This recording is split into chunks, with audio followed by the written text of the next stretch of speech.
Financial market को सरल भाषा में सीखने के लिए हमारे channel financial education by Mukesh को अभी सब्सक्राइब करें। और अगर वीडियो अच्छा लगे तो वीडियो को लाइक करें, शेयर करें और इसी तरह हमारे चैनल पर बने रहें।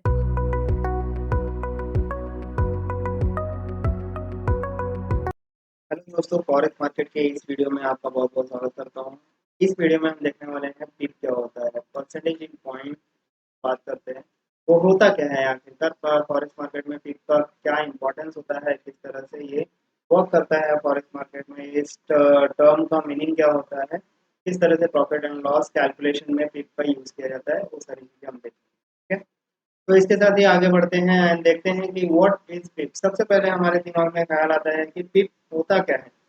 फॉरेक्स मार्केट में इस टर्म का यूज इतना क्यों किया जाता है, क्या होता है। तो एक क्वेश्चन मैं इसके पहले आपको पूछना चाहता हूँ कि स्टॉक मार्केट में जब भी आप कोई शेयर्स खरीदते हैं, ठीक है, किसी भी कंपनी का शेयर्स खरीदते हैं, जब वो मार्केट में ऊपर जा रहा होता है तो आप क्या कहते हैं कि ने आपको 20% का रिटर्न दे दिया, ठीक है।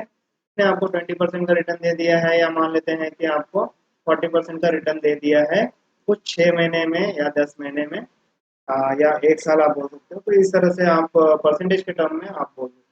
ठीक है, क्रिप्टो की बात की जाए तो किसी क्रिप्टो की लाइक बिटकॉइन की बात की जाए तो बिटकॉइन में आप इन्वेस्टमेंट करके रखे हो या फिर आप डे ट्रेडिंग करते हो या शॉर्ट टर्म ट्रेडिंग करते हो, तो आप बोलते हो कि 1 मंथ में क्रिप्टो ने, ठीक है, बिटकॉइन ने आपको मान लेते हैं कि 10% का रिटर्न दे दिया, ठीक है, या फिर 20% का रिटर्न दे दिया या फिर 100% का रिटर्न दे दिया है, ठीक है।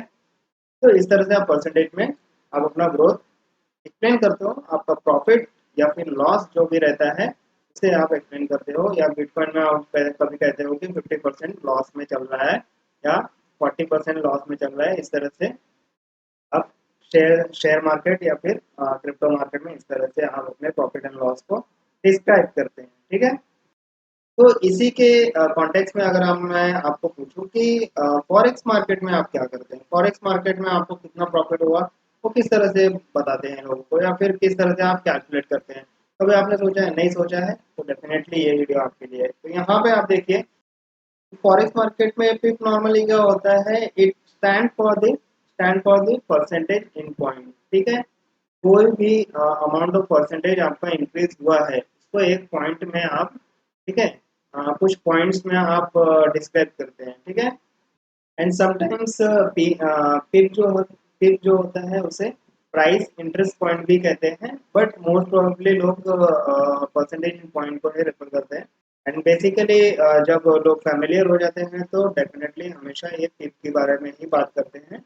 मार्केट किस तरह से बढ़ रहा है घट रहा है तो वो पिप के टर्म में ही बात करते हैं। जो भी करेंसी पेयर है like euro USD currency pair है, ओके, तो यूरो यूएसडी करेंसी पेयर जो है वो कितना परसेंटेज ऊपर गया है या कितना परसेंटेज डाउन गया है, इस तरह से बात नहीं होती है। इसमें बात होती है कि कितने पिप, ठीक है, कितने पिप ऊपर गया है एंड कितने पिप नीचे गया है, ये सारी चीजें बात होती है। लाइक 100 पिप अप गया है या फिर 100 पिप डाउन गया है, ये सारी चीजें बताई जाती है, ठीक है।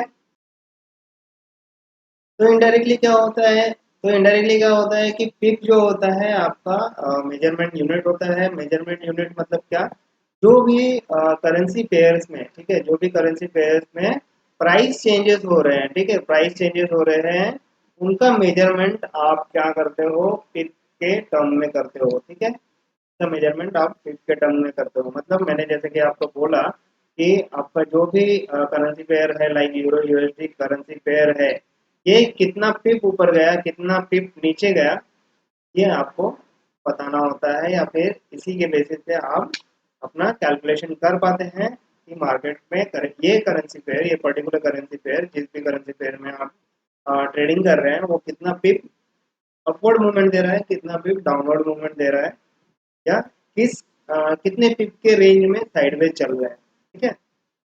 तो ये सारी चीजें इंफॉर्मेशन आपको पिप के वैल्यूज पे डिपेंड करती है।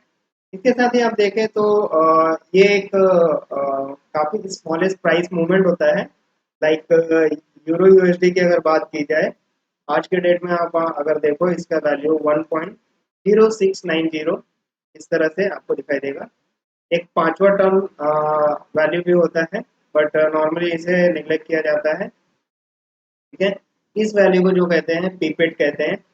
एंड ये पांचवे डेसिमल को इग्नोर करके चौथे डेसिमल पे जो वैल्यू आती है ये होता है आपका पिप। ठीक है, एंड पांचवे डेसिमल पे जो होता है वो होता है पिपेट। नॉर्मली पिपेट जो होता है ये 1/10 होता है आपके पिप का।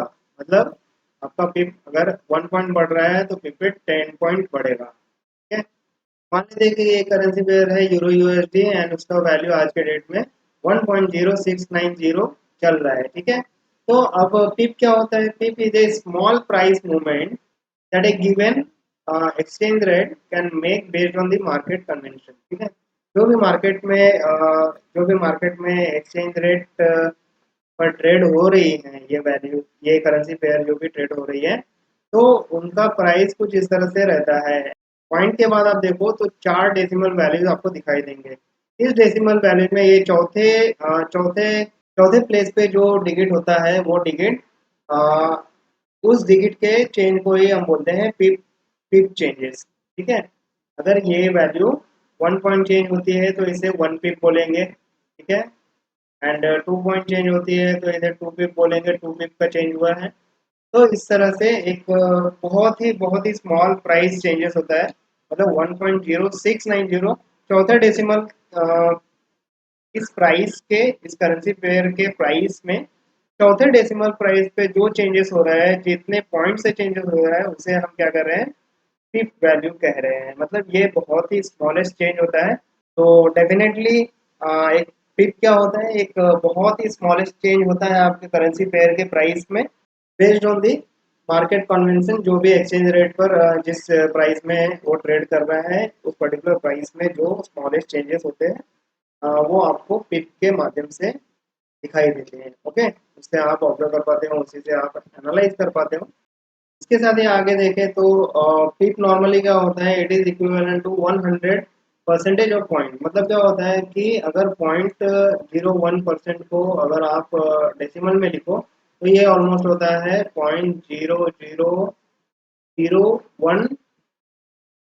ये वैल्यू जो होती है आपको दिखाई देगी। मतलब इस वैल्यू को हम पिप वैल्यू कहते हैं। मतलब तो यहाँ पे आप ऑब्जर्व करो कि ये 4 डेसिमल का एक छोटा सा वैल्यू आपको दिखाई दे रहा है। मतलब क्या हो रहा है कि it is nothing but one equivalent to 1/100 of a percentage point. ठीक है, मतलब 0.01% का जो वैल्यू है, it that is nothing but pip. ठीक है, ये पिप क्या होता है? 0.01% का जो वैल्यू होता है वही ये पिप का वैल्यू होता है। मतलब 4 डेसिमल वैल्यू इज योर पिप। जैसे कि यहाँ पे आप देख सकते हैं, जो भी करेंसी पेयर आपकी ट्रेड की जाती है या फिर जिस भी करेंसी पेयर में आप ट्रेड करते हो, तो 4 डेसिमल प्लेस पर जो भी वैल्यूज होती है और उनका फ्लक्चुएशन होता है, उसे ही हम पिप कहते हैं। लाइक यूरो यूएसडी की अगर बात करें, यूरो यूएसडी का आज का जो वैल्यू अगर देखो तो 1.0690 आपको वैल्यू दिखाई देती होगी। ठीक है, अगर इसमें 4 डेसिमल कौन सा है? ये है। अगर ये 691 हो जाती है, ठीक है, 0691 हो जाती है, मतलब आप क्या बोलोगे कि ये वैल्यू 1 पिप बढ़ गई है। ठीक है, 1 पिप बढ़ गई है। ये 692 हो जाती है, मतलब 2 पिप बढ़ गई है। ओके, ये अगर 700 हो जाती है तो क्या होता है कि 10 पिप का मूवमेंट हुआ है। ठीक है, 10 पिप बुलिश मूवमेंट हुआ है, इस तरह से आप बोल सकते हो। ठीक है, इसके साथ ही कुछ एक्सेप्शन भी आपको करेंसी पेयर्स में देखने मिलेंगे, जहां पर सिर्फ 2 डेसिमल प्लेसेस पे ही आपको प्राइस मूवमेंट देखने मिलते हैं। लाइक यूएसडी जेपीवाई की बात की जाए, ठीक है, यूएसडी जेपीवाई की बात की जाए, इस करेंसी पेयर्स की बात की जाए, US dollar and Japanese yen की बात की जाए, तो 148.24 इस तरह से वैल्यू दिखाई देती है, जिसमें डेसिमल प्लेस पर सिर्फ दो ही अंक आपको दिखाई देंगे। ठीक है, और बाकी नॉर्मली हर जगह पे आपको डेसिमल के बाद चार चार वैल्यूज दिखाई देते हैं। ठीक है, डेसिमल के बाद 4 वैल्यूज दिखाई देंगे। बट कुछ ऑप्शन कुछ एक्सेप्शंस होते हैं like USD JPY, euro JPY, तो उसमें आपको 2 डेसिमल प्लेसेस तक ही वैल्यू दिखाई देते हैं। तो चलिए कुछ एग्जांपल के साथ इसे समझने की कोशिश करते हैं। जैसे कि मैंने आपको बताया कि कोई करेंसी पेयर है like euro USD and exchange rate इसका मूव हो रहा है 1.0690 से लेके 1.0691। That means you are saying कि 1 पिप अपवर्ड मूवमेंट हुआ है। ठीक है, 1 पिप का अपवर्ड मूवमेंट हुआ है, मार्केट ऊपर की तरफ बढ़ रहा है। इसी केस में अगर मैं कहूँ कि ये प्राइस जो है 1.0690 जो है 1.0689 हो गया है, तो इसका मतलब क्या होगा कि 1 पिप का डाउनवर्ड मोमेंट हुआ है या बेयरिश मोमेंट दिखाई दिया है। 1 पिप का निगेटिव चेंज हुआ है, 1 पिप का निगेटिव चेंज हुआ है पर्टिकुलर करेंसी पेयर में। ठीक है, इसके साथ ही जैसे कि मैंने आपको बताया कुछ एक्सेप्शन होते हैं मार्केट में। तो 2 डेसिमल वाले जो भी करेंसी पेयर्स आपको दिखाई देंगे, यूएसडी जेपीवाई, यूरो जेपीवाई जो भी है, तो उनका जो प्राइस मूवमेंट है ये काफ़ी पहले का वैल्यूज है 80.01, बट समझने के लिए आप यूज़ कर सकते हैं। बट अगर आज के डेट में देखो तो ये 148.24 में ट्रेड करते हुए दिखाई देंगे या टू अंडरस्टैंडिंग पर्पज। तो आज के डेट में आपको 148.20 से अगर 148.25 जाती हुई दिखाई देगी, इसका मतलब क्या हो रहा है, 5 पिप का बुलिश मोमेंटम है। ठीक है, मतलब 5 पिप अपवर्ड मूवमेंट में, अपवर्ड डायरेक्शन में चेंज हुआ है, प्राइस अपवर्ड है। ओके, उसी केस में अगर प्राइस 148.20 से 115 हो जाती, तो 5 पॉइंट जो है प्राइस नीचे की तरफ गया है, 5 पिप डाउनवर्ड है। ठीक है, 5 पिप डाउनवर्ड है। अब आपने पिप समझ लिया एंड किस तरह से पिप चेंजेस होते हैं, वो सारी चीजें समझ में आ गई आपको। ओके, कितने पिप ऊपर गया, कितने पिप नीचे गया, वो सारी चीजें आपको समझ में आ गई। इसके साथ ही हम देखते हैं कि प्रॉफिट एंड लॉस कैलकुलेशन कैसे होता है। हम जब भी ट्रेड ले रहे हैं किसी पर्टिकुलर करेंसी पेयर में, जब भी ट्रेड ले रहे हैं, चाहे वो 2 डेसिमल वाले करेंसी पेयर हो या फिर 4 डेसिमल वाले करेंसी पेयर हो, तो उसमें जब भी हम ट्रेड ले रहे हैं तो प्रॉफिट एंड लॉस कैलकुलेशन कैसे होता है, किस वैल्यू पे, ठीक है, एंट्री पॉइंट से किस वैल्यू पे स्टॉप लॉस लगा रहे हैं एंड किस वैल्यू पे टारगेट लगा रहे हैं। ओके, जब मेरा टारगेट कुछ 100 पिप है, तो उस पर कितना प्रॉफिट होगा, जब मेरा स्टॉप लॉस 20 पिप है तो मुझे लॉस कितना होने वाला है, 20 पिप पे मुझे लॉस कितना होने वाला है, 100 पिप पे मुझे प्रॉफिट कितना होने वाला है। इस तरह से अगर मैंने ट्रेड लिया है, कहीं पे एंट्री बनाई है, तो वहां से मेरा टारगेट जो है कितना प्रॉफिट दे सकता है एंड एचएल मेरा कितना लॉस दे सकता है, ये सारी चीजें हम कैसे समझते हैं उसे थोड़ा एक तो फॉर्मूले से समझने की कोशिश करेंगे। यहाँ पे आप देखो तो पिप वैल्यू क्या होता है, यहाँ पे थोड़ी आप देखो तो पिप वैल्यू कैलकुलेशन का जो फॉर्मूला है कुछ इस तरह से दिया गया है, पोजीशन साइज इन लॉट्स। ठीक है, अब यहाँ पे प्रॉफिट एंड लॉस कैलकुलेशन के लिए मैंने आपको बोला था लॉट साइज के जो प्लेलिस्ट में आपने वीडियो देखा होगा लॉट साइज का, तो उसमें लॉट साइज में मैंने आपको बोला था कि रिस्क मैनेजमेंट आप कर सकते हो, आपका profit and loss lot size के ऊपर डिपेंड होता है। तो आप देखिए फॉर्मूले में ही लॉट साइज आ गया है। तो पोजीशन साइज इन लॉट्स मतलब आपने कौन सा लॉट्स खरीद के रखा हुआ है, स्टैंडर्ड लॉट में आपने ट्रेडिंग की है या मिनी लॉट में ट्रेडिंग की है या फिर आप माइक्रो लॉट में ट्रेडिंग कर रहे हो, इनटू इनटू पिप इंक्रीमेंट, कितने नंबर ऑफ पिप्स का इंक्रीमेंट हुआ है या डिक्रीमेंट हुआ है, उसके बेसिस पे वो प्रॉफिट एंड लॉस होता है। इंक्रीमेंट में क्या होगा कि प्रॉफिट हो रहा है आपको, मतलब अपवर्ड जा रहा है। ओके, डिपेंड करता है कि आपने शॉर्ट करके रखा हुआ है या बाय करके रखा हुआ है। बाय करोगे तो इंक्रीमेंट होगा तो आपको प्रॉफिट होगा, अगर शॉर्ट करके रखा होगा और तब इंक्रीमेंट हो रहा है तो आपको लॉस होगा। ठीक है, चलिए वो डीप में नहीं जाते हैं, हम कैलकुलेशन के तरफ ही बढ़ते हैं। यहाँ पे आप देखिए तो पोजीशन इन साइज, ठीक है, तो अब मैं एक एग्जांपल लेता हूँ। मान लेते हैं कि यूरो यूएसडी का मैंने करेंसी पेयर लिया एंड इसका जो आज का वैल्यू है 1.069। तो एक मैंने करेंसी पेयर ली है यूरो यूएसडी के, जिसका आज का वैल्यू है 1.0690। ठीक है, अब मान लेते हैं कि मार्केट थोड़ा बुलिश था।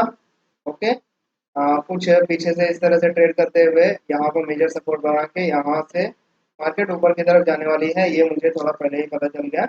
तो यहाँ पर जो ये प्राइस था 1.0690, यहाँ पर मैंने एंट्री ले ली। ठीक है, यहाँ पर एंट्री ले ली एंड मैंने टारगेट कुछ इस रेजिस्टेंस पे सेट किया, जो कि वैल्यू था 1.0720। ओके, तो 720 इज नथिंग बट क्या हो गया, इन दोनों का अगर मैं डिफरेंस निकालूं तो 20 + 10। ठीक है, इन दोनों का डिफरेंस डिफरेंस निकालोगे आपको, तो ये 30 पिप का आपको डिफरेंस दिखाई देगा। ठीक है, तो ये कितने पिप का मूवमेंट हो गया, 30 पिप पॉजिटिव। 30 पिप पॉजिटिव मतलब 30 पिप अपवर्ड हो गया। यहाँ पे 690 से 720 हो गया है, मतलब 30 पिप का अपवर्ड मूवमेंट हुआ है, बुलिश मूवमेंट हुआ है, बुलिश डायरेक्शन में मूवमेंट हुआ है, ऐसा आप कह सकते हो। मान लेते हैं कि आपने स्टैंडर्ड लॉट में, ठीक है, आपने स्टैंडर्ड लॉट में बाय करके रखा हुआ था। स्टैंडर्ड लॉट में अगर आप बाय करके रखा हुआ था तो इसका मतलब क्या होगा, जो कैलकुलेशन होगा, ये 1 लाख क्वांटिटी है, ये 1 लाख क्वांटिटी इंटू 30 पिप का मूवमेंट हुआ है। ठीक है, 30 पिप का मूवमेंट हुआ है, तो 0.01। तो ये चीज समझ में आ गई। अब आप बोलोगे कि सर ये 0.0001 क्या है, तो ये जैसे कि मैंने आपको वैल्यू बताया था, ये जैसा कि मैंने आपको वैल्यू बताया था कि आपने पिछले स्लाइड में देखा होगा कि पिप क्या होता है, 100%। ठीक है, 100%, ये जो वैल्यू होती है ये पिप होती है। ठीक है, तो एक पिप की वैल्यू क्या हो गई, 0.0001। ठीक है, 0.0001, ये एक पिप की वैल्यू हो गई। ऐसे 30 पिप्स है, तो इसकी वैल्यू क्या हो गई, 30 इंटू 0.0001। अभी आप इसको मल्टीप्लाई कर दो, आप इसको मल्टीप्लाई करो तो ये वैल्यू आती है, तो ये वैल्यू आपकी आएगी $300। ओके, आपने जो भी ट्रेड लिया है $300 में आपको प्रॉफिट होगा। ओके, एंड ठीक है, तो मिनी लॉट की बात की जाए तो मिनी लॉट में जैसे कि आपको मैंने बताया था 10,000 यूनिट्स। ठीक है, 10,000 units of base currency into 30 pip, and 30 पिप का एक पिप का वैल्यू जो होता है 0.0001। ठीक है, इसे मल्टीप्लाई कर दो तो ये वैल्यू जो आएगी आपको $30 की वैल्यू आएगी। ठीक है, ये समझ में आ गया, मिनी लॉट में $30 का आपका प्रॉफिट होगा अगर आपने बाय करके रखे हुए हैं। एंड माइक्रो लॉट की बात की जाए तो यहाँ पे देखिए माइक्रो लॉट में क्या होगा। माइक्रो लॉट में जैसे कि मैंने आपको बताया था कि 1000 यूनिट्स ऑफ, ठीक है, 1000 units of base currency into 30 into 0.0001, ये वैल्यू क्या आएगी, $3। मतलब स्टैंडर्ड लॉट बाय किया तो वहां पे आपको $300 का प्रॉफिट हुआ। मिनी लॉट बाय किया आपने तो 30 पिप का बुलिश मोमेंटम होने की वजह से आपको $30 का प्रॉफिट हुआ। माइक्रो लॉट आपने बाय किया, ठीक है, माइक्रो लॉट आपने बाय किया तो $3 का आपको प्रॉफिट हुआ 30 पिप के मूवमेंट पे। ठीक है, तो ये 30 पिप के मूवमेंट पे $300 का प्रॉफिट हुआ। तो आप यहाँ क्या बोलोगे कि अगर एक पिप का मूवमेंट होता, ठीक है, एक पिप का मूवमेंट होता तो कितना प्रॉफिट होता स्टैंडर्ड लॉट में, तो ये 30 पिप के लिए $300 हुआ, तो 1 पिप के लिए कितना होगा, $300 डिवाइडेड बाय 30। $300 डिवाइडेड बाय 30 कितना होगा, $10 होगा। ठीक है, ये $10 का प्रॉफिट होगा। एंड सिमिलरली मिनी लॉट में क्या होगा, मिनी लॉट में $30, 30 पिप पर $30 का प्रॉफिट हो रहा है, मतलब 1 पिप पर कितना होगा, 30 डिवाइड बाय 30, मतलब 1 पिप पर $1 का प्रॉफिट हो रहा है। एक पिप बढ़ेगा तो $1 का प्रॉफिट हो रहा है, 10 पिप बढ़ेगा $10 का होगा, 30 पिप होगा तो $30 का प्रॉफिट होगा, जो कि यहाँ पे हुआ है। सिमिलरली अगर माइक्रो लॉट में 30 पिप पर, ठीक है, 30 पिप पर $3 का प्रॉफिट हो रहा है, तो 1 पिप पर कितना प्रॉफिट होगा, कितना प्रॉफिट होगा, 3/30, मतलब $0.1 का प्रॉफिट होगा। ठीक है, तो जनरली स्टेटमेंट देखें तो आपको पिछले कैलकुलेशन से क्या समझ में आता है कि स्टैंडर्ड लॉट में जब भी आप ट्रेड करोगे तो 1 पिप का मूवमेंट होगा तो आपको $10 का प्रॉफिट या लॉस होगा। अगर मार्केट आपके एक्सपेक्टेशन के हिसाब से आगे बढ़ रही है तो आपको प्रॉफिट होगा $10 का 1 पिप के मूवमेंट पे, एंड अगर मार्केट आपके अगेंस्ट जा रही है तो आपको $10 का लॉस होगा पर पिप या 1 पिप के मूवमेंट पर। ठीक है, सिमिलरली मिनी लॉट में भी 1 पिप का मूवमेंट होगा तो आपको $1 का प्रॉफिट या लॉस होगा। माइक्रो लॉट में आपको क्या होगा, 1 पिप के मूवमेंट पर $0.1 का प्रॉफिट या लॉस होगा।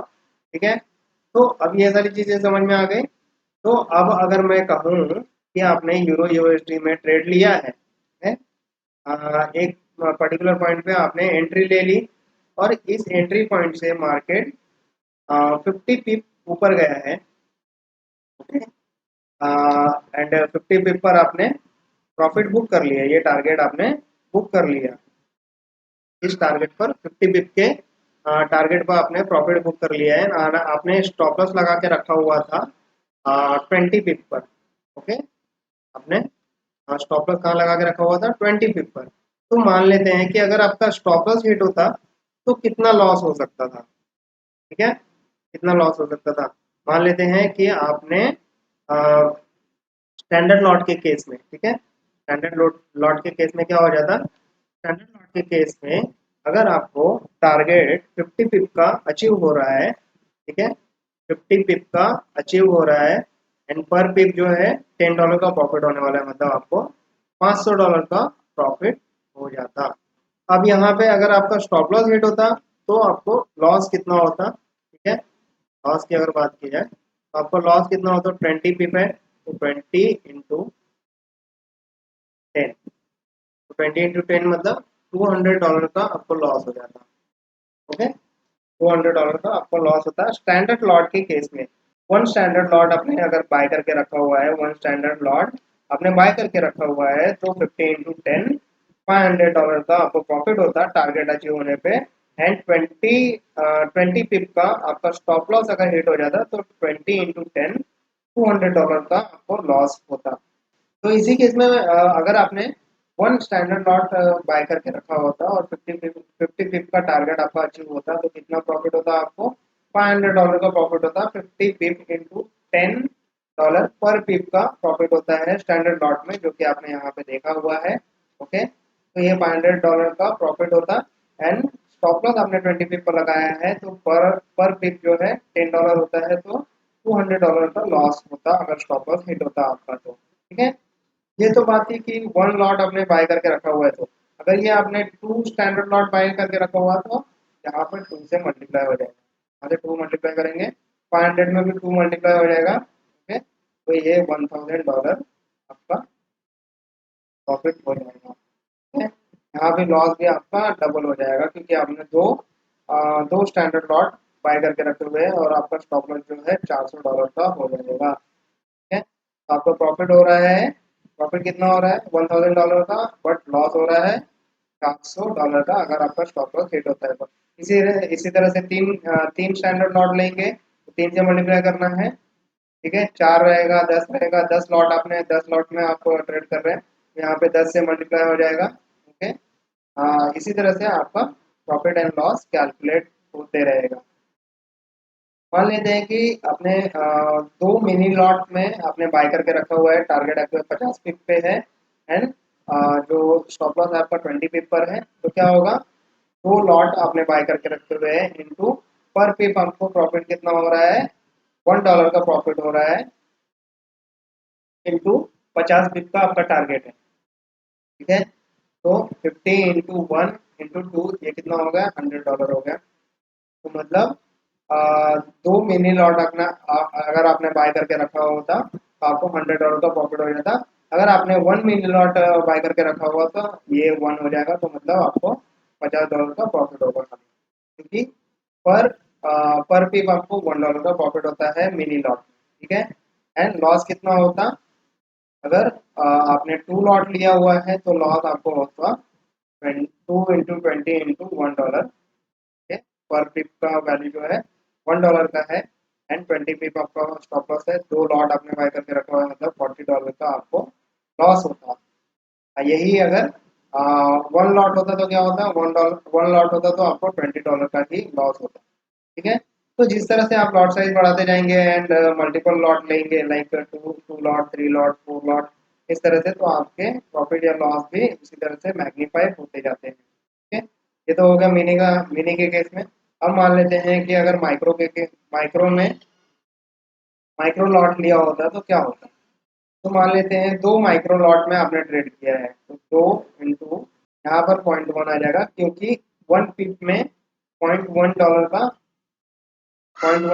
प्रॉफिट या लॉस होता है, ओके। तो 50 इंटू 2 100, 100 इंटू 0.1 10, ओके। तो मतलब क्या हो रहा है कि 2 माइक्रो लॉट आपने बाय किया होता तो आपको $10 का प्रॉफिट होता, एंड लॉस कितना होता आपको, लॉस आपको होता, दोनों वैल्यू चेंज करता हूँ, यहाँ पर $0.1 एंड 2 लॉट है, तो आपको लॉस कितना होता, $10 का प्रॉफिट हो रहा है तो $4 का लॉस होता, ठीक है। यही अगर 2 लॉट की जगह पे, यहाँ पर अगर 2 लॉट की जगह पे 1 लॉट होता है, 1 माइक्रो लॉट होता, तो आपको जो ये जो वैल्यू है ये कितनी होती, ये $5 होती, ठीक है। मतलब आपको प्रॉफिट 50 पिप पर $5 का प्रॉफिट होता, एंड लॉस आपको 50 पिप पर, एंड लॉस आपको 20 पिप पर $2 का होता, ठीक है। ये सारी चीजें आपको समझ में आ गई होगी, बहुत ही डिटेल में कैलकुलेशन करके मैंने आपको बता दिया है। तो ये चीज आप हमेशा ध्यान में रखिए, ठीक है। स्टैंडर्ड लॉट में, मिनी लॉट में एंड माइक्रो लॉट में पर पिप आपको कितना प्रॉफिट होता है। स्टैंडर्ड लॉट में 1 पिप पर $10 का प्रॉफिट होता है, मिनी लॉट में 1 पिप पर $1 का प्रॉफिट होता है, माइक्रो लॉट में 1 पिप पर $0.1 का प्रॉफिट होता है, ठीक है। ये सिंपल सी चीज आपको हमेशा ध्यान में रखनी है। तो आई होप आपको ये सारी चीजें समझ में आ गई होगी, एंड फॉरेक्स मार्केट में जब भी आप ट्रेड करोगे तो किस तरह से आपको कैलकुलेशन करना है प्रॉफिट एंड लॉस का, वो आप इन वैल्यूज के बेसिस पे कर सकते हैं। एंड माइक्रो लॉट पे किस तरह से कैलकुलेशन करना है, मिनी लॉट पे किस तरह से कैलकुलेशन करना है, एंड स्टैंडर्ड लॉट जब आप लेते हैं तो किस तरह से कैलकुलेशन करना है, वो सारी चीजें मैंने आपको एक्सप्लेन कर दी है। इसके साथ ही जो एक्सेप्शन की बात कर रहे थे सेकेंड डिजिट की, ठीक है, 2 डेसिमल जब हो, ठीक है, एक जेपीवाई